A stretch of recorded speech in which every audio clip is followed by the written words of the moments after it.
The way a typical Flash movie is going to play back for your users is it's going to play through any number of frames that you give it. So the first thing we want to do is look at the items that we have on the stage and see how we can add frames to them.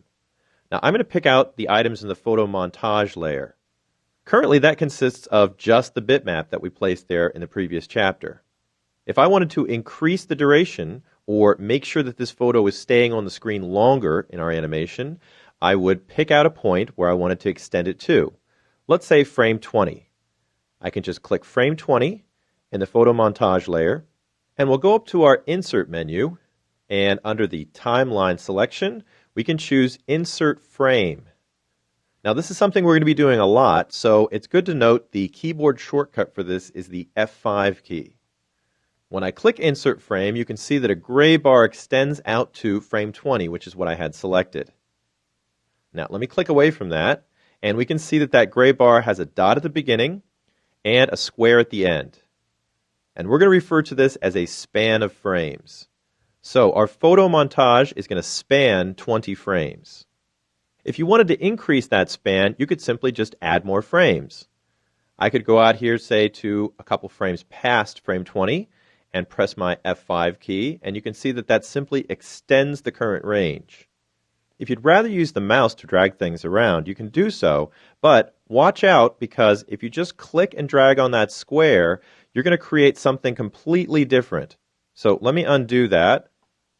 I'll choose Edit Undo, and one more time to completely clean that out. That way we're back where we are. And if you're working on the PC, you'll want to use the Control key and drag that last square frame. If you're working on the Mac, hold down the Command key. And once I have the key held down, you see I get a different cursor here, and when I click on the square ending my frame span, I can pull it out and move it backwards and forwards wherever I'd like. Now also notice that we added our frames to only a single layer, the photo montage layer. And if you look at your stage, you'll notice that everything else disappeared. So if I want to have everything else remain on my screen, I'm going to need to add frames to those layers as well. In the Flash environment, we pretty much animate by layer. Now I can just go to each one of these layers and add a few frames using my F5 key. There I've created a 10 frame span for my camera icon, and I could do a 15 frame span for my website sections. You can also add frames at once to several layers just by clicking on them.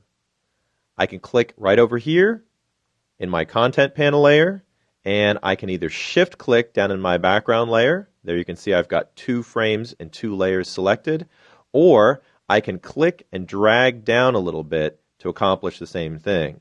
And once I've selected frames in those 2 layers, I can press F5 to increase frame spans for those layers as well.